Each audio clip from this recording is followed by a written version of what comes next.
मंडी ऐसी चीज है जहां पर छोटे व्यापारी, माशागोर जो भी हैं, बिना कोई इन्वेस्टमेंट किए अपना घर चला सकते हैं, अपनी रोजी रोटी चला सकते हैं। उनको विश्वास पर सुबह आड़तियों से उधार में माल मिल जाता है और वो अपना माल बेचकर आराम से अपने घर परिवार का गुजारा कर सकते हैं। और आपके इस शुभ कार्य से कम 100-150 परिवारों को और रोजगार मिलेगा और उनकी रोजी रोटी की व्यवस्था होगी। इसके लिए हम आपके बहुत आभारी हैं। देखिए, मंत्री जी जो कार्य कर रहे हैं वो किसी को बताने की जरूरत नहीं है, वो अपनी लय में चलते जा रहे हैं। इतनी अटकलें आने के बावजूद भी जो उन्होंने संघर्ष किया और अपनी नीति को साफ रखते हुए जो अपने शहर को विकास की ओर ले गए हैं, इसके लिए इनकी जितनी तारीफ की जाए उतनी ही कम है। और इनके इस कार्य के लिए मैं मेरे सब्जी मंडी परिवार की तरफ से विश्वास दिलवाता हूं कि हम कल भी आपके साथ खड़े थे, आज भी खड़े हैं और आने वाले 24 में भी हम छाती ठोक के आपके साथ खड़े हैं। और जिस नीति से आप कार्य कर रहे हैं हम आपके साथ कंधे से कंधा मिलाकर चलेंगे। आज मैं इस मंच के माध्यम से आपको आश्वासन देता हूं हमारे पूरे सब्जी मंडी परिवार की तरफ से। देखिए, 2024 भी नजदीक है, तो हम सब्जी मंडी वालों का ये फर्ज बनता है कि मंत्री जी की आगे की लड़ाई के लिए हम शुरुआत आज से ही करें और इनकी एक मजबूत आवाज को हम जनता में पहुंचाएं और आने वाले 2024 में फिर से माननीय मंत्री जी को विधानसभा में भेजने का काम करें। ये हम सबका दायित्व बनता है कि इनको अपने कार्य को, अपने प्लान को पूरा करने के लिए 5 साल और दिए जाए, क्योंकि इस बार भी कोविड की वजह से 1.5-2 साल लगभग खराब हो गए, उसमें कोई कार्य नहीं हुए। लेकिन फिर भी इन्होंने सारे संघर्ष करते हुए जो जो इनके मन में था वो इन्होंने बहुत अच्छे से अपने कार्य को अंजाम दिया है। देखिए, आज मैं मेरे सब्जी मंडी परिवार की तरफ से मंत्री जी से कुछ मांग पत्र रखने जा रहा हूं। आज तक सब्जी मंडी ने कभी भी कहीं भी डिमांड नहीं किया, पहली बार होगा ये कि हम मांग पत्र रखने जा रहे हैं और हम उम्मीद करते हैं मंत्री जी हमारी मांगों को जल्द से जल्द पूरा करेंगे। सबसे पहले मेरी मांग ये है कि दुकान नंबर 1 से लेके पीछे 28 नंबर तक एक दीवार बनी हुई है जिसकी ऊंचाई लगभग 6 फीट है और हम चाहते हैं कि वो दीवार की हालत बहुत ही ज्यादा डाउन हो चुकी है, वो किसी भी समय गिर भी सकती है और पीछे से चोरियां होने का खतरा भी बहुत ज्यादा है। रिसेंटली सब्जी मंडी में काफी चोरियां हुई है, कोई एलसीडी कोई सामान, क्योंकि आपको पता है यहाँ पर कोई भी दुकानदार अपनी दुकान को लोग लगा कर नहीं जाता है, ये सब दुकानें ऐसे खुली रही जाती हैं। इसलिए मेरी आपसे निवेदन है पीछे वाली दीवार को पूरे रूप से 12-13 फीट की ऊंचाई पे नया तैयार किया जाए। ये सब्जी मंडी की बहुत नीड है इस चीज की। दूसरी डिमांड मैं ये करना चाहूंगा मंत्री जी को कि हमारी सब्जी मंडी का लेवल है वो हिसार रोड के लेवल से नीचे है और बरसात के समय में सब्जी मंडी में 3-4 दिन तक तो कार्य करना बहुत ही मुश्किल हो जाता है। ना हम सब्जी मंडी आ सकते हैं, बहुत ही कीचड़, बहुत ही बुरा हाल हो जाता है 3-4 दिन में। और जल भराव की स्थिति अब तो ऐसी हो गई है सब्जी मंडी में कि हमारी दुकानों के अंदर भी पानी घुस जाता है और हमारे मालों का, किसानों के मालों का बहुत ज्यादा नुकसान होता है।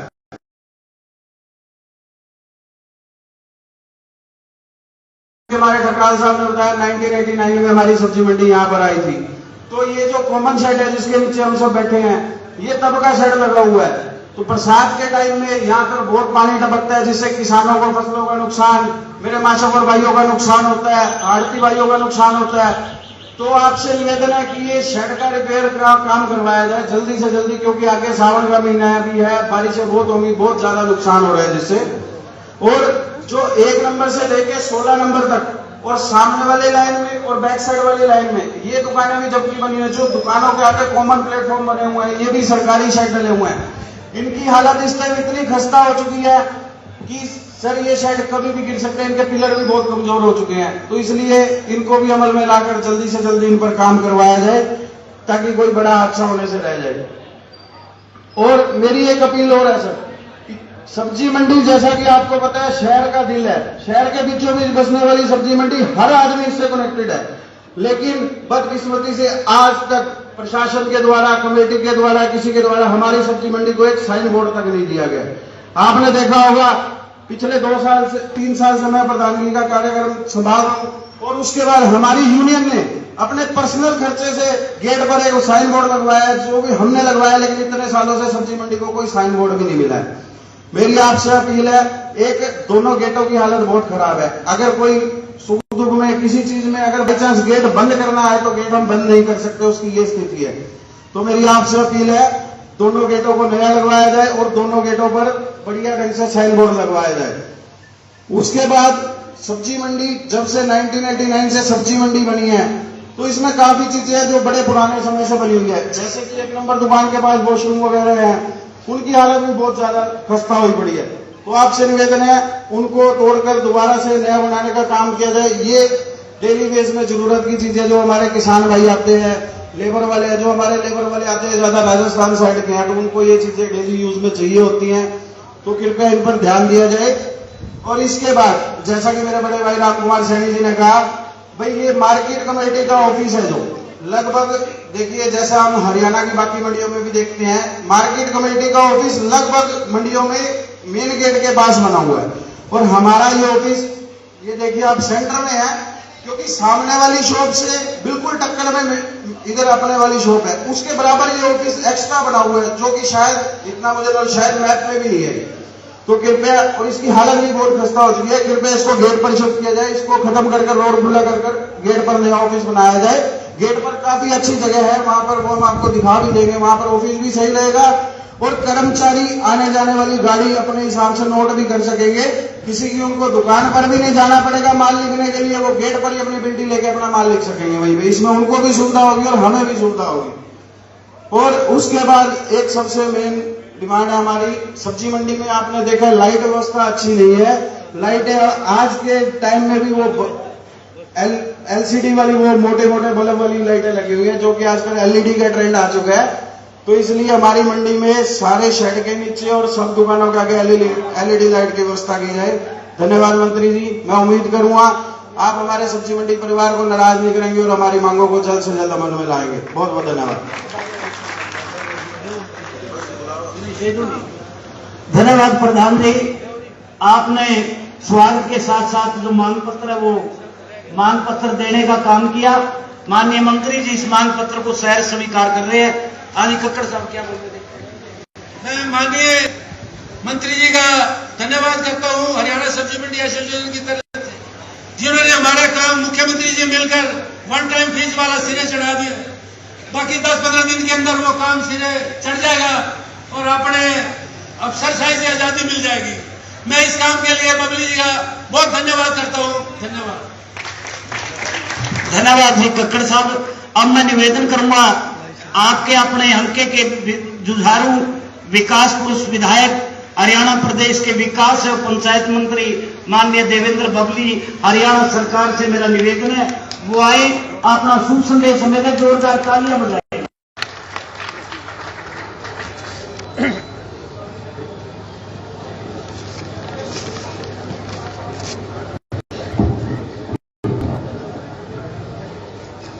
आज हमारे टोहाना की नदी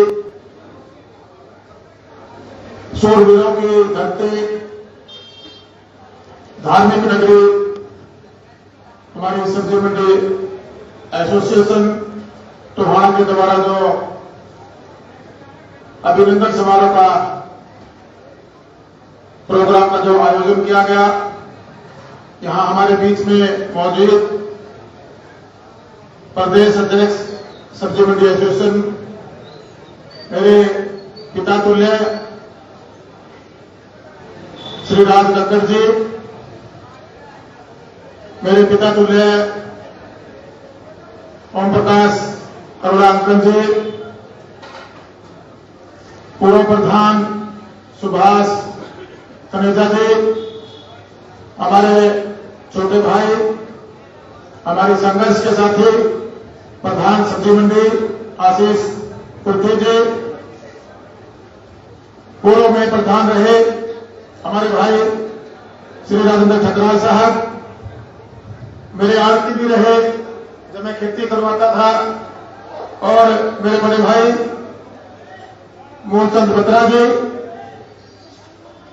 हमारे बड़े भाई श्री रमेश गोयल जी, श्री मदन कामरा जी, श्री सुभाष गोयल जी, श्री राजा कामरा जी, भाई लवली सपड़ा जी, जितेंद्र उर्फ भोला जी, राजू अरोड़ा जी, हमारे छोटे भाई हिमांशु कुर्ते जी, छोटे भाई हमारे भाई नीतू मेहता जी, हमारे पार्षद साथी सुरेश सेठी जी, हमारे पार्षद सतनाम ठेकेदार जी, श्री मेहता जी पार्षद, हमारे भाई रामपाल सैनी जी पार्षद अशोक गर्ग जी, नंदलाल जी, पार्षद सतीपुरी जी, पवन खोबड़ा जी, हमारे पार्षद पवन सैनी जी,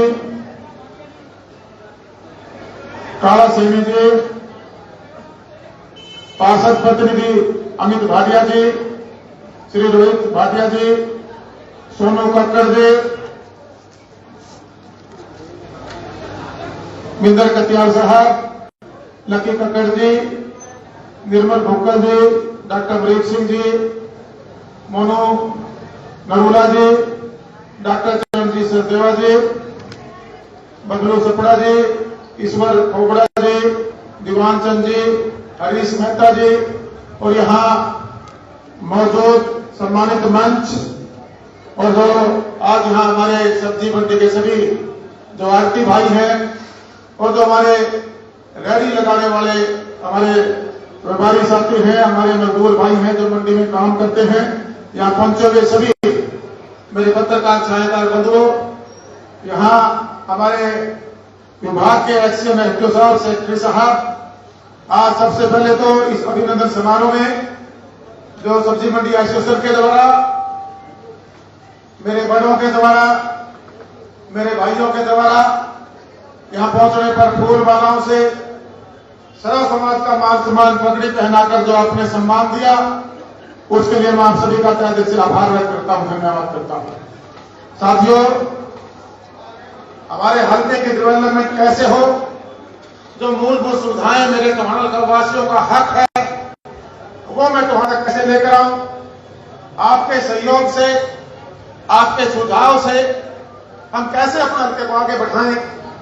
उसी कड़ी में जब ये शेड की मांग मेरे सामने आई थी तो विभाग के द्वारा आज इस शेड का जो हम यहां पर शिलान्यास करने पहुंचे हैं, करीबन 56,60,000 की राशि इसके लिए मंजूर की गई है।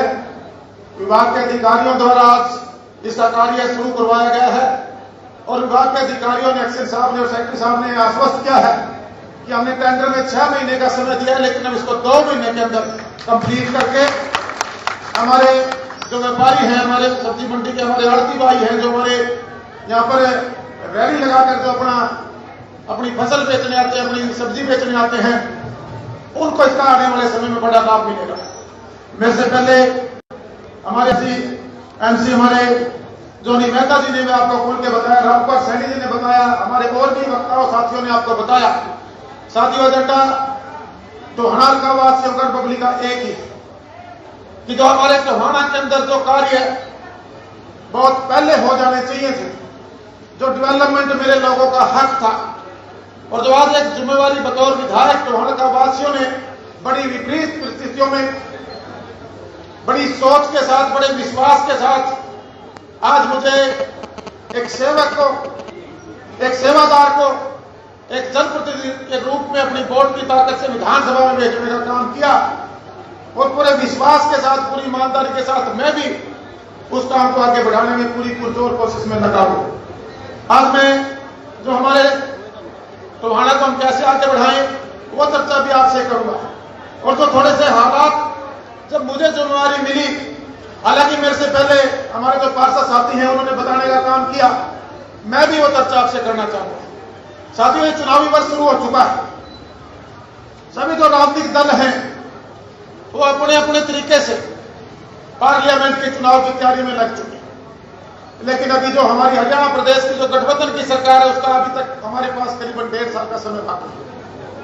मैं अपना सौभाग्य मानता हूं कि अपनी पारिवारिक जिम्मेवारियों के साथ साथ एक सोशल वर्कर के रूप में, एक समाजसेवी के रूप में जो हमारी पारिवारिक परंपरा थी, जो शिक्षा मुझे मेरे परिवार, मेरे पूर्वजों से समाज के लिए नर सेवा, नारायण सेवा, जो सबसे बड़ी सेवा हमारे शास्त्रों में भी कहा गया है, मेरे दादा साहब ने मुझे सिखाई, मेरे पिताश्री ने मुझे सिखाई और उसी सेवा का करते हुए, आगे बढ़ते हुए एक सोशल वर्कर के रूप में एक संगठन खड़ा हुआ, जागो दिशा सही सोच नहीं। जब मैं सोशल वर्कर के रूप में टोहाना में मुझे आपकी सेवा का सौभाग्य प्राप्त था, तब मैं लोगों में आता था तो लोगों को एक उम्मीद जगी कि हमारे टोहाना के अंदर एक राजनीतिक बदलाव की जरूरत थी। तो एक दबाव, डर, घुटन, भय और एक रिकवरी की जो राजनीति थी, उससे मेरे लोग छुटकारा चाहते थे। मेरे व्यापारी से मंथलियां वसूली जाती थी, मेरे व्यापारी को डराया जाता था, व्यापारी भाइयों को। एक इंस्पेक्टरी राज कहूंगा, यहां पर धनदार लगवाकर लोगों को भय और डर का माहौल देकर यहां पर एक सच्चा सुख भोगने की राजनीति थी। हर 5 साल में चुनाव आए, एक ही परिवार का यहां राजनीति में कब्जा रहा।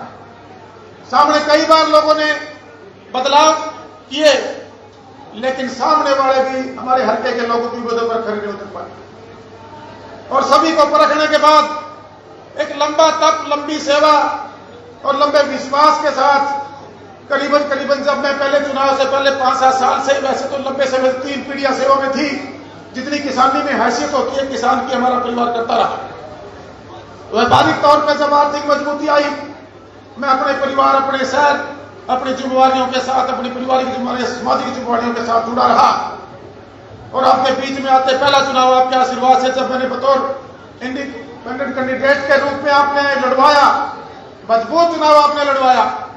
लेकिन पहली बार जब देश के प्रधानमंत्री माननीय नरेंद्र मोदी जी बने, उस हवा के अंदर किसी दूसरे को हमारे सामने जो चुनाव लड़ते हमारे टोहाना वासियों ने मौका देना सही समझा। और मैं भी आज ये मानता हूं कि उस समय का जो चुनाव, जो मेरे टोहाना वासियों ने जो फैसला लिया, तो फैसला सही था। मुझे भी एक संघर्ष और सेवा करने का मौका मिला, जनता का एक विश्वास अटल हुआ। मेरी भी जो एक तपस्या आप लोगों ने लेनी थी, उस तपस्या को छोड़ ला करके लंबी तपस्या मेरी ली गई, मेरी परीक्षा ली गई।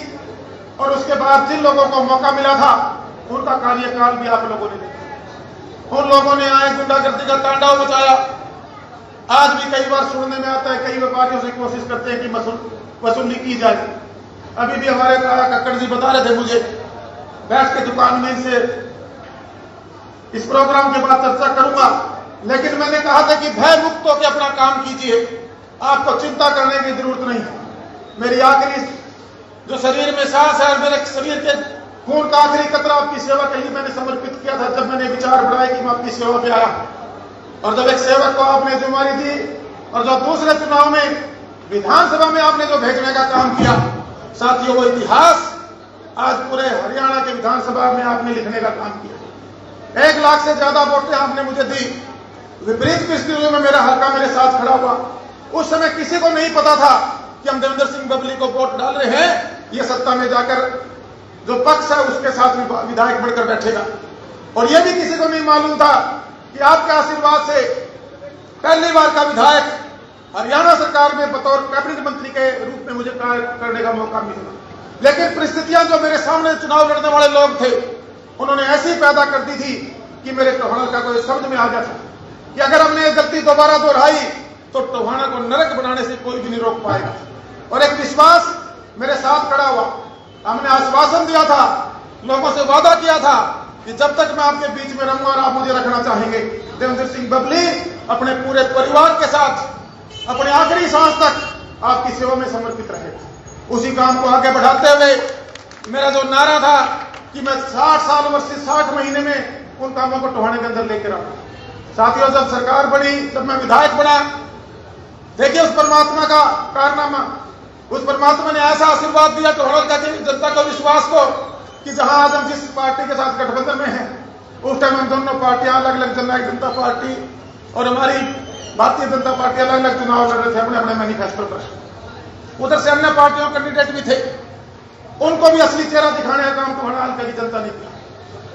16,000 वोट पे समेट के रख दिया था।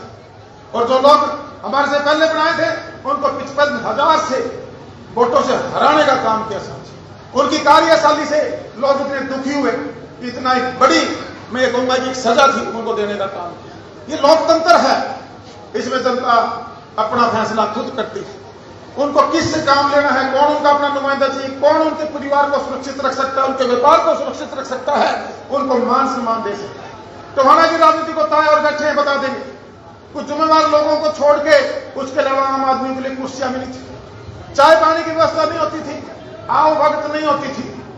एक जुल्म मैं कहता हूं हमारे टोहाना के लोगों को ढाया जाता था, गुलाम बनाकर उनको रखा जाता था और उनका शोषण किया जाता था। वैसे तो हम 1947 में आजाद हुए और उस आजादी में मेरे परिवार का भी योगदान है, मुझे फख्र है। जो आजाद हिंद फौज खड़ी हुई थी, हमारे दादा साहब कैप्टन ब्राव सिंह जी ने उस फौज को खड़ी करने में नेताजी सुभाष चंद्र बोस का अहम योगदान दिया था। 17 कैप्टनों में से मेरे ग्रैंडफादर उनमें से एक के साथ।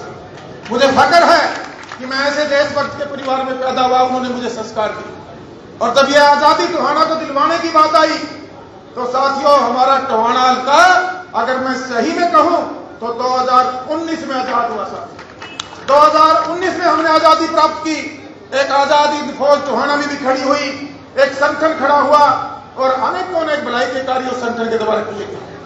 हमारी बेटियों को पढ़ाने की बात हो, शादियों में योगदान देने की बात हो, उनके सिर पर आशीर्वाद देकर उनका जाके उस परिवार को एक सम्मान देने की बात हो, हमारे युवाओं को वो गलत रास्ते पर न जाए, खेलों की तरफ आकर्षित करने की बात हो, और जो मंदिर मस्जिद गुरुद्वारों में जाते हैं हमारे बुजुर्गों को सम्मान देने की, बड़े बुजुर्गों का सम्मान समारोह के हमारे युवाओं को यह बताने की जरूरत कि हम मंदिर मस्जिद में जाएं, लेकिन असली मंदिर मस्जिद असली भगवान हमारे माता पिता के रूप। सारे समाज के अंदर जो जात पात की खाई खोद रखी थी उसको खत्म करने के लिए रोटियां हम सब अपने घर में अच्छी खाते हैं।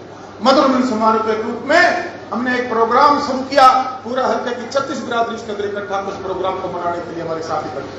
साथियों, अनेकों कार्यक्रम हमने चलाने का काम किया, पर्यावरण को बचाने के लिए, सफाई अभियान, पानी बचाने के लिए कुछ संस्था ने अनेकों ने कार्य किया। आज राजनीतिक ताकत आप लोगों के पास है, बेटर से बेटर हमारे हल्के को हम अच्छा कैसे कर सके। पूरा हरियाणा एक नंबर प्रदेश में बने, हमारी सरकार की सोच है, और पूरा टोहाना पूरे नंबर को में एक नंबर पर जाए, ये मेरे टोहाना वासियों के आपके भाई बबली की सोच है। उसके लिए मैं जो हमारे यहाँ जो कार्य आज से 30, 40, 50 साल पहले शुरू होने चाहिए थे, उन पर मैं चर्चा में आना चाहता हूँ। जब बतौर विधायक मुझे जिम्मेवारी मिली, जो अहंकार में टूटे हुए लोग थे, ये लोगों के बीच में बैठकर कहते थे बोला विधायक ही बना है, चलाऊं तो मैं रहा।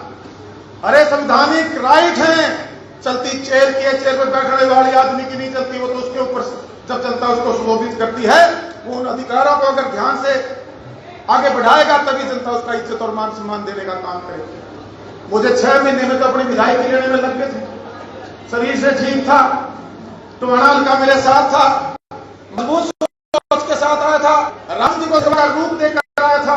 लोगों ने इसका व्यवसायीकरण करने का काम, हमने इसको सेवा में बदलने का काम किया।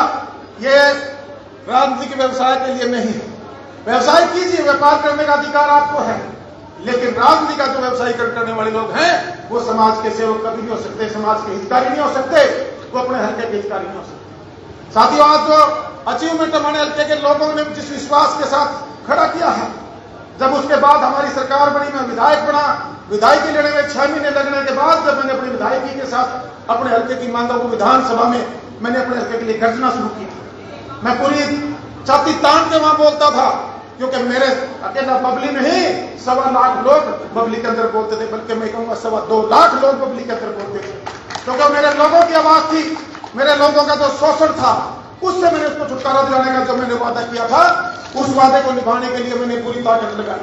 और साथियों, कोविड आया, कोविड का फर्स्ट फेज आया, फिर सेकंड फेज आया, व्यवस्थाएं उस टाइम सब अपने घरों में बंद थे, लेकिन मैं बधाई देना चाहूंगा उन सभी कार्यकर्ताओं को, हमारे सोशल संगठन के उन सभी साथियों को कि उस दौरान भी हमारे लोग हमारे शहर की सड़कों पे, गलियों में, वार्डों में, गांव की गलियों में सैनिटाइज करने के लिए साथ मिलकर सबको साथ ले जाकर पूरे हल्के को 3 बार सैनिटाइज करने का काम किया। उसी के साथ साथ जहां पर हमारे लोगों ने भंडारे लगाए वहां पर जाकर सेवा देने का काम किया, जिसकी आर्थिक हैसियत थी उसने आर्थिक हैसियत से लोगों की सेवा करने का काम किया। और सौभाग्य कहूंगा उन सभी साथियों का, मैं खुद अपना देवेंद्र सिंह बबली, कि हमने सबसे पहला ऑक्सीजन का प्लांट हमारे टोहाना के सिविल हॉस्पिटल में, पूरे हरियाणा में पहला प्लांट में मंजूर करा के लेकर आया, जो मैंने लगवाने का काम किया।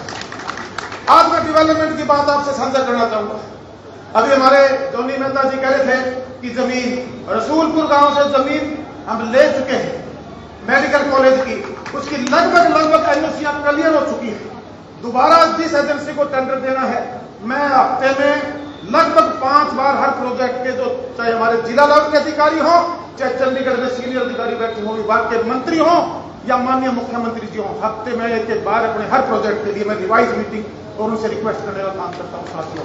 बहुत जल्दी हम मेडिकल कॉलेज की नींव पत्थर रख के और उसको बिल्डिंग को, भव्य बिल्डिंग को बनाने का काम करेंगे। संत रविदास जी के नाम से जो मेडिकल कॉलेज, ये हमारे टोहाना की अर्थव्यवस्था पर इतना बड़ा फर्क डालेगा। हर घर में उसका बेनिफिट आएगा, रोजगार आएंगे और इतनी बड़ी सुविधा आएगी कि आने वाले हमारे पूरे हरियाणा के नक्शे में टोहाना 1 नंबर पर जाने का काम करेगा। साथियों, इसके अलावा आपने बाईपास देखा होगा, जब हमारे से पहली सरकार भारतीय जनता पार्टी की सरकार थी, जब इसकी शुरुआत अपने समाज की वजह से इस बाईपास को पूरा नहीं बनने दिया। जमीन को इधर करवाना, उधर करवाना, उसमें दूसरी तरह के जो अपने पर्सनल इंटरेस्ट है उनको पूरा करना। मैंने बढ़ने के बाद मेरे 8 महीने लगे इस बाईपास को मैंने शुरू करवाने का काम किया। जो जमीन बीच में अटकी हुई थी उनको क्लियर करवाने का काम किया। बस स्टैंड की घोषणा 2013 की थी। जब मैं एमएलए बना, लगभग फाइल वो कंप्लीट हो ही पड़ी थी, लेकिन कुछ स्वार्थी लोगों ने टोहाना की डेवलपमेंट को रोकने के लिए, रोड अटकाने के लिए उन फाइलों के अंदर रोड अटकाने का काम किया। मेरी ताकत जो 100% ताकत से काम होने चाहिए, वहां मेरी ताकत 1000 गुना लगती है साथियों, 1000 गुना। अगर ये लोग जो आज विपक्ष में हैं, अगर कहीं न कहीं मेरा साथ चाहे ना दें, लेकिन अगर वो विरोध ना करें, तो टोहाना की तस्वीर जो काम आज की से कई गुना आगे बेहतर कर सकता था। फिर भी हमने वो जगह ली, उसकी पेमेंट हो चुकी है और आने वाले 1 हफ्ते के अंदर 1 हफ्ते से 10 दिन के अंदर हम अपने बस स्टैंड का टेंडर लगाने जा रहे हैं। मैं आपको बधाई देना चाहता हूं। 30 से 40 साल पुरानी मांग थी 100 बेड हॉस्पिटल की। यहां पर एक सिंडिकेट बना हुआ था। इस हॉस्पिटल में ना डॉक्टर थे, आपने देखा होगा। मैं 35 डॉक्टरों की एक दिन में ट्रांसफर करा कर लेकर आया था, ताकि मेरे आम गरीब परिवार के वहां इलाज हो सके, सरकार की जो सुविधा है उन तक पहुंच सके। और जो 100 बेड हॉस्पिटल है, करीबन 140 करोड़ के आसपास का जिसका अमाउंट सैंक्शन हम करवा कर लेकर आए हैं, वो भी कम आने वाले समय में उसका सिर्फ एक एसी, इसको सेंट्रलाइज एसी हम करवाना चाह रहे थे। उस फाइल को लेके हमें 15 दिन एक्स्ट्रा लग गए। आने वाले 10 से 15 दिन के अंदर हम इस बस स्टैंड का भी हम आने वाले शिलान्यास करके एक भव्य बिल्डिंग हॉस्पिटल के रूप में अपने लोगों को समर्पित करने का काम करेंगे। इसी प्रकार साथियों, बहुत बड़ी मांग जो पिछले 10 साल से सूर्यवाड़ा मोड़ से लेकर हमारा जो चंडीगढ़ रोड है, इसके हालात मैं खुद वहां से जाता, लगभग महीने में 20 फोन मेरे पास भी आते। ये भाई एनएसआई में मैं 2 बार तो हमारे जो केंद्रीय मंत्री हैं गडकरी जी से मिलकर आया। इसकी जितनी भी जो क्वायरीज थी वो क्लियर करवाने में मेरे कम से कम 10 चक्कर तो दिल्ली के लगे, और चंडीगढ़ में कम से कम इसके लिए मैंने 20 मीटिंगें करनी पड़ी। और आज उसकी लगभग सब फाइलें क्लियर हो गई हैं। सिर्फ एक फॉरेस्ट की एनओसी के लिए शायद अगली 15 तारीख उन्होंने दी है और इसका टेंडर हम लगा चुके हैं। जुलाई और अगस्त के मिड में यह काम भी मैं शुरू करके समृद्धपणे टोहाने को करने जा रहे हैं। और यहाँ हमारी ज्यादा चंडीगढ़ रोड से तो बॉर्डर की तरफ जाते हैं और हमारे समेट से आगे वाला हिस्सा खराब है।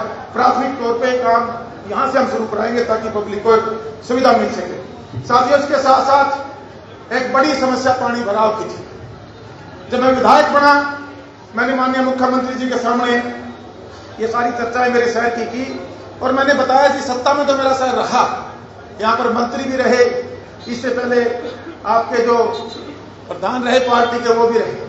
उन्होंने सिर्फ और सिर्फ अपना घर भरने के अलावा या जनता का शोषण करने के अलावा कुछ नहीं। मेरे टोहाना के लोग शोषित थे, मैं उनके हकों की लड़ाई लड़ने आया। मैंने 400 करोड़ का प्रपोजल बनाकर पूरे शहर का जो बरसाती पानी का भराव था माननीय मुख्यमंत्री से बैठे। कोविड का समय था, पैसे की स्टेट पे कमी थी, सभी व्यापार ठप हो चुके थे, लेकिन मैं बधाई देना चाहूंगा माननीय मुख्यमंत्री जी को। उन्होंने मुझे कहा बबली इतना पैसा एकदम से एक सिटी में हम नहीं दे सकते। मैंने कहा इसको पार्ट में कर दीजिए, हम एक फेज को पहले देख लेते हैं। जो हमारे पुरानी सब्जी मंडी का एरिया है वहां पर 40 करोड़ का प्रोजेक्ट पूरा हो चुका है। 27 कनेक्शन हमारे जो पोर्ट लाइन के साथ जोड़ने की बात थी, जितने पंप हाउस लग रहे हैं जो यहाँ पानी भराव के लिए हमारा सिविल हॉस्पिटल के अंदर एक जो सेटअप लगाया जा रहा है, वो सारे के सारे काम इस बारिश से पहले अपने कंप्लीट हो जाएंगे। मैं ये दावे के साथ कह सकता हूं, 100% तो नहीं कहूंगा कि पानी का जो भराव उसका सुधार हो जाएगा, लेकिन जो पानी हमारा 36 और 48 घंटे खड़े रहता था, 1.5 से 2 घंटे 3 घंटे में कितनी बारिश होती हो, उस पानी को हम शहर से बाहर फेंकने का काम करेंगे। ऐसी व्यवस्था अपने शिविरों की सफाई करा के, और जो ये हमारा जो पैसा आया था करीब 40 करोड़, ये काम अपना कंप्लीट हो चुका है। और दूसरे फेज के लिए प्रपोजल अमृत 2 में मैंने बनवा के भेजने का काम किया है। जब वो सैंक्शन हो जाएगा और वो काम पूरा होने के बाद हमारा ध्येय है, मेरा विश्वास है और मेरी एक चाहत है मेरे इलाके के लोगों को जो यहाँ पानी भराव की पुरानी समस्या थी, आने वाले समय में उससे निजात दिलाने का काम करेंगे। साथियों, आज हमारे पूरे हल्के की तस्वीर बदल गई है। अभी जो स्टेज का संचालन कर रहे थे, ये बता रहे थे, कुछ लोग कहते हैं काम नहीं हो रहे। हमारे यहाँ भट्ठों की ईंट नहीं है, हमारे यहाँ पाइप नहीं है, हमारे यहाँ मैन पावर के लोग मतलब जो हमारे दिहाड़ी करने वाले परिवार के लोग हैं, वो दिहाड़ी पे मेरे खुद के गांव में काम चल रहे हैं। 3 गांव पास हो गए, काम शुरू नहीं करवा पा रहे थे। मैंने सरपंच को बुला के पूछा, मैं सरपंच साहब काम विलेज लेबर की समस्या है। कहने का भाव, हर गांव के अंदर जेसीबी खड़ी है। करीबन हमारे 60 जोड़ों के काम चल रहे हैं और आने वाले 3 महीनों की बारिश के बाद 180 जोड़ों में से 125 जोड़ों के काम शुरू करवाने का काम करूंगा। पास हो क्या 11 कम्युनिटी सेंटर चल रहे हैं। जब मैं मधुमन समारोह के प्रोग्राम के लिए न्योता देने के लिए लोगों को जो गांव के अंदर हमने डिमांड जो गांव के और वार्ड के आई थी, 158 करोड़ के काम थे। 3 दिन पहले मैं सिर्फ माननीय मुख्यमंत्री से टाइम लेकर उनके पास गया। मैंने कहा जी, मैं नवंबर में लोगों को न्योता देने गया था, दिसंबर में हमने न्योता दिया, प्रोग्राम की तैयारी करी, 23 जनवरी को आप आए और उससे पहले वो सारे के सारे जो डिमांड हमारे पास पूरी कंस्टिट्यूंसी के हमारे शहर के सभी वार्ड और गांव के सभी गांव से दवाई थी, उनके एस्टीमेट बढ़ के चंडीगढ़ में आपके ऑफिस में फाइल रखी हुई। 3 महीने का समय हो गया, उसमें माननीय मुख्यमंत्री भी बिजी थे, उसमें टाइम नहीं दे पा रहे थे। और पूरे प्रदेश की डेवलपमेंट का जो फंड कैसे डिवाइड करना है, संबंधित विभाग के मंत्रियों को बुला के इस पर चर्चा कर रहे थे। सबसे पहला टाइम मैंने लिया और आपको मैं बधाई दे देना चाहता हूं। कल हमने विदेश का एक दौरा था, वो कल कैंसिल हुआ। जब मैं चंडीगढ़ से निकला तो 9 बजे माननीय मुख्यमंत्री जी का फोन आया, बोले बबली वो दौरा तो कैंसिल है, लेकिन वो तेरी फाइलें मैंने क्लियर कर दी है। मैं बधाई देना चाहता हूं, माननीय मुख्यमंत्री जी का धन्यवाद करना चाहता हूं। वो हंसने लगे मेरे को जब मैं मीटिंग करने गया, 2 घंटे मीटिंग चली। कहने लगा, यार तू एक काम को, एक गांव की गली के काम को कैसे लेके आता है? मैं जी मैं गांव काम के बीच में जाता हूं और मैं विश्वास दिलाता हूं आपको मुख्यमंत्री जी, आज तक जो पैसे कहां गए, किसकी जेब में गए, किसने खाए, किसने पिए, मेरे सामने आने के बाद मैं एक जिम्मेवारी के पद पे हूं, जांच मेरी जिम्मेवारी बढ़ती है, कानूनी कार्रवाई जिम्मेवारी बढ़ती है, लेकिन मैं गड्ढे मुर्दे नहीं उखाड़ता। मैं नहीं देखता ये किस पार्टी से आया है, कैसे आया है। अभी रामपाल जी बता रहे थे, मेरा धर्म है कि मैं टोहाना हल्के को, पूरे हल्के को, हर एक परिवार को, चाहे वो वोट के समय मेरे साथ था या नहीं था, एक नजर से देखो। और पूरे हल्के के हर वार्ड को, मेरे टोहाना हल्के के शहर के हर वार्ड को, जाखड़ मंडी को, जाखड़ शहर को, और मेरे एक एक गांव के एक एक गली के अंदर, एक एक हमारी जो शिक्षा के क्षेत्र में हो, चिकित्सा के क्षेत्र में हो, खेलों के क्षेत्र में हो, हमारी और मूलभूत सुविधाएं हो, उन सबको मैं पूरे तरीके से बांट के अपने हर वार्ड तक, अपने पूरे इलाके तक पहुंचाने का काम करूंगा। करीबन 158 करोड़ रुपए और जब काम शुरू होंगे और जो काम चले हुए हैं, साथियों मैं गारंटी के साथ कहता हूं, जब 2024 के लिए हम लोग न्योता देने हमारे हल्के के अंदर जाएंगे, जब 23 जनवरी को हम नेताजी सुभाष चंद्र बोस जयंती पर यहां पर दोबारा सरकार को लेकर आएंगे, तो जो हमारी मांगे हैं वो सिर्फ 20% बाकी बचेंगी, 80% हम कवर करा चुके हैं। मैंने मुख्यमंत्री से कहा, वो कहने लगे इसको किस्तों में ले लो। मैं कहा जी किस्तों का समय नहीं बचेगा, फिर कोई और आएगा, आने वाला वही करेगा अगर किस्तों में डाल दिया तो इस पैसे को। मैं थोड़ी मेरी सुन भी लेते हैं। मगर जो ये पैसा है, जो काम करीबन जब मैं संवाद प्रोग्राम में हरियाणा प्रदेश के जिलावार गया, 4000 एप्लीकेशन मेरे पास पूरे प्रदेश से आई थी। मैंने 15 दिन का अधिकारियों को मेरे डिपार्टमेंट टाइम दिया था। अगर 15 दिन के बाद जो एप्लीकेशन आपके पास आपकी टेबल पर बिना एस्टीमेट के आपने रख ली, तो मैं घर का रास्ता दिखाने में देर नहीं लगाऊंगी। एक समय की व्यवस्था हमें बांधनी होगी, काम की क्वालिटी को हमें चेक करना होगा, जो पैसा है वो लग रहा है कि नहीं लग रहा है, इस बात को हमें सुनिश्चित करना होगा साथ। और मैं बधाई देना चाहूंगा मेरे लोगों को, जागरूक कर दिया हमने टोहाना को। एक भी ईंट पिल्ली कहीं भी किसी भी डिपार्टमेंट के यहां काम क्यों नहीं करते। टाटा और जिंदल पैंथर का सरिया लगता है, बढ़िया से बढ़िया सीमेंट लगती है, 1 नंबर की ईंटें लगती है, रोड़ी बजरी बढ़िया लगती है। वो क्यों लगती है जानते हो आप लोग? जो यहाँ कमीशन की दुकान जची हुई थी, जो 350, 400 परिवार के जीजे साले, बुआ फुप्पे, मामे, चाऊ चाचे सारे छोड़ रखे थे। वो क्या करते थे? दफ्तरों में बैठ के बताया तो इन्होंने, जाके काम रुकवाना। फिर शाम में एक रिकवरी का पूरे यहाँ वार्डों में ऑफिस बना रखे थे। एक वहां डागरा रोड का ऑफिस था, कई इधर उधर ऑफिस थे, रिकवरियां होती थी। भाई एक बात छाती ठोक के कहता हूं, अगर कोई भी मेरे नाम की रिकवरी है, मेरे साथी भाई बैठे हैं, बिस्तर का पानी पिला दूंगा, बख्शूंगा नहीं।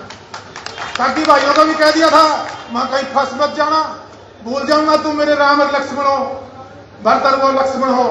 हमने सेवा करने के लिए हम पैदा हुए हैं। हम ऐसे परिवार में पैदा हुए हैं जिन्होंने देश को आजाद किया। मान सम्मान हमारी सबकी टूटी।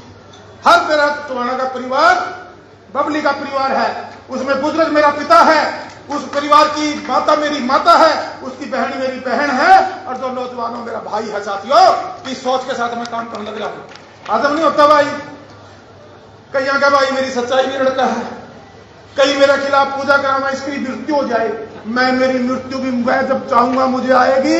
मैं अगर पूजा करवा के मेरी गर्दन काटने वाले लोगों से मुझे मार भी नहीं सकते, क्योंकि मैं भगवान का बंदा हूं, मैं सच्चा बंदा हूं, इसलिए मुझे मार भी नहीं पाएंगे। इतने लोगों की दुआएं, दूसरा जीवन है मेरा। जब मुझे इंजरी हुई थी, मुझे याद है वो समय, एक दिन मैंने मजाक में कहा कि यमराज की मुझे साक्षात दर्शन हुए। सच में बता रहा हूं, मैं एक शादी से आ रहा था, तब समस्या आई। मैंने कहा अंतालिया गए थे हमारे, ऐसे लगा कि कोई लेने आ गया, पाकिस्तान के ऊपर से जहाज क्रॉस करे था। मैंने मजाक में एक स्पीच में बोल दिया, मगर यार कोई देवेंद्र पाकिस्तान का होगा, तुम मैंने क्यों लेने आ गया, मेरे तो टोहाना पर लोगों को जरूरत है। सच में उस मौत को छू के मैं वापिस आया। वो इसलिए आया हूं कि टोहाना का जो अधूरे काम है, ये वो परमात्मा मेरे हाथों से पूरे करवाएगा, और मैं इनको करके ही जाऊंगा।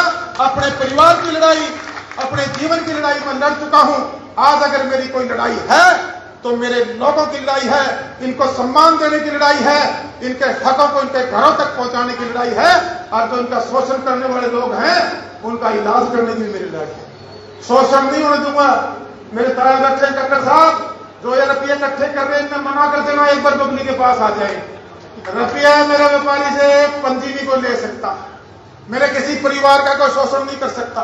आज व्यवस्था परिवर्तन हुई। मैं नहीं कहता 100% सारे काम थाना में या तहसीलों में या और जगह 100% ठीक हो गए, लेकिन जानबूझ के या कोई हौसला करके आपकी जेब की तरफ देख भी नहीं सकता, हाथ डालना तो बहुत दूर की बात है। तो साथियों, ज्यादा लंबी चर्चा नहीं करूंगा। और जो हमारे प्रधान जी की तरफ से मांग पत्र आया, ये अधिकारी बैठे हैं, मेरे घर में सेक्रेटरी साहब बैठे हैं, एक्शन साहब भी आ रहे हैं। एक्शन साहब, सेक्रेटरी साहब, ये जो मांग पत्र है हमारे प्रधान जी ने आपको पढ़ के सुनाया, ये सारा बजट लेके आने में कोई दिक्कत है या हम लेके आ सकते हैं? मंत्री जी का फोन मैंने मिलाया था बैठे बैठे, अभी उनसे मैं अप्रूवल ले लूंगा, मुख्यमंत्री से अप्रूवल ले लूंगा। और ये जो मांग पत्र आपने दिए हैं, सब्जी मंडी टोहाना दुकान नंबर 1 से 28 तक की जो पीछे की दीवार है वो बहुत पुरानी बनी हुई है, वो टूट के नई दीवार बने और उसकी हाइट करीबन 10 फुट हो जाए, ताकि सेफ्टी यहां मंडी में रहे। और दूसरा, बरसात के समय में सब्जी मंडी टोहाना में काफी जल भराव हो जाता है। ये जल भराव की समस्या, वैसे तो इस रोड के पास बुस्टिंग हमारे यहाँ सिविल हॉस्पिटल में जगह दे दी है, वो बनने जा रहे हैं, उससे लगभग 100% नहीं कहूंगा, लेकिन 70% उससे हमें निजात जरूर मिल जाएगी। इसको भी हम क्लियर कराने का काम करेंगे। सब्जी मंडी टोहाना में जो मेन सेट है ये काफी पुराना है, इसका भी बनाइए एस्टिमेट, आ जाएगा। वही हाँ भरना तो हम कर सका, हो जाएगा ना, वादा करते हैं उनसे, देख लो आप जो कहे नहीं सकती साहब, तुम्हें वादा कर दो, अब कर देते हैं। इसके बाद ये मेन गेट पे जो ऑफिस की बात कही, ये काफी पुरानी बिल्डिंग हो रही है, तो इसको अपने क्या वो कराओगे पहले? एक्शन साहब, ये जो बिल्डिंग है अपनी, ये खंडित हो रही है, इसको क्या कर सकते हैं? हाँ, ये वाला रेनोवेट क्या रेनोवेट कर देंगे, ये कह रही वहां बना दो ना, बना दो एस्टिमेट, इसको देने का चेंज करा देंगे, हो जाएगी ना। चलो, एक्शन साहब भी कह रहे जी हो जाएगी, अफसर बहुत बढ़िया हो गए सारे, वो नाड़ते ही नहीं काम है, जो कहूँगा जी हो जाएगा। लेकिन एक रिक्वेस्ट आपसे भी, हाथ बांध के वो काम मत करना ना, उसके भैया मना कर दूंगा स्टेज पर खड़े होकर, ये नहीं हो सकता, मुझसे झूठ नहीं बोला जाता। जो काम होने वाला है हम वही आश्वासन दें लोगों को। इनको पहले बराबर मित कर लिया, बुका के ने इनकी भेड़ की तैयार 5 साल 5 साल उसी ने भेड़ ले जाए करते भट्टा की, और ना इन्हें फिर पाया करते, और इनके ऊपर 7 मिनट फिर थोड़ी नाड़ काटने लग गए। इन चुनाव बस आ जाए, फिर सारे मैदान में आ जाए कूद के नहीं। लेकिन एक बात मेरी सुन लियो भाई टोहाना वाले, आज अगर ये मेडिकल कॉलेज टोहाना में बना है, आज अगर ये बस स्टैंड बनने जाने लग रहा है, आज अगर ये 100 बेडेड हॉस्पिटल है, आज अगर ये सूरावाला से चंडीगढ़ रोड है, आज अगर ये टोहाना से जो रतिया वाला रोड है, शनियाना से भुन्ना वाला रोड है, भुन्ना से वाया चंदनो तब ये रोड है, वाया कुला तब 5 रोड ये भी आपके पास हो गया, फ्लाईओवर भी पास हो गया। और करीबन हमारे जो कम्युनिटी सेंटर 11 का 17 और आगे जो 150 करोड़ रुपए और आए हैं, मतलब वो काम ही नहीं छोड़ दूंगा। लेकिन ये जब बनेंगे या तो बबली ने 1.5 लाख वोट दियो, अब नहीं बबली ने एक भी वोट ना दियो। अगर टोहाना को आगे और बढ़ाना चाहते हो तो ये वोट 1 लाख से घटनी नहीं चाहिए। हो सका मेरे भाई बैठे कई मेरे से नाराज हो जाएंगे, एक बार भाई साहब भी गए थे, थोड़ा मुंह मोटा करे बैठे हैं। हो सका पर्सनल काम में मेरे से नाराजगी आ जाए, आएगी, क्योंकि मेरा स्वभाव ऐसा ही है, मैं उसे मना नहीं करता। लेकिन अगर अपने बच्चों का भविष्य चाहते हो तो बबली का एक बार साथ इससे मजबूती से दे देना। अगर टोहाना का मानचित्र पे, अपना हरियाणा के मानचित्र पे अगर टोहाना 1 नंबर पर ना खड़ा कर दो तो बड़ी मार्केट में आ जाऊंगा, मेरी गर्दन उतार लेना, 1 नंबर पर लाके छोड़ दूंगा। मेरे कामों के लिए मैं भगवान से भी टोहाना वासियों के लिए भिड़ सकता हूं। इंसान तो छोटी सी चीज है, मैं विधायक होते भी गेड़ा नहीं खान दूंगा। अरे तो मैं मंत्री बना रखे हूं, तुमने चिंता करने की जरूरत नहीं, मजबूत होकर चलेंगे। और भाई एक बात, कल मैं मोदी साहब की स्पीच सुन रहा था, उन्होंने बड़ी अच्छी बात कही। उन्होंने बाई नेम लेके पार्टियों के नेताओं के बारे में कहा, बोले अगर इनके बेटे बेटियों को बढ़ाना चाहते हो तो वोट उनको दे दो, और अपने बेटे बेटियों को, अपने पोते पोतियों को, नाती नातियों को बढ़ाना चाहते हो तो टोहाना में वोट बबली को दे दो। बबली के बेटा बेटी, बबली के नाती पोते तो आगे बढ़ चुके हैं। आज अगर लड़ाई है तो मेरे टोहाना के परिवारों की लड़ाई है, इनके बच्चों के उज्जवल भविष्य की लड़ाई है, उसके लिए हमें एकजुट होना होगा। कई बार पर्सनल कामों भाई बुरा ना मानियो, तो एक आधा भाई फिर नाराज हो जाओ तो बात बहुत बहुत धन्यवाद। क्या ही क्या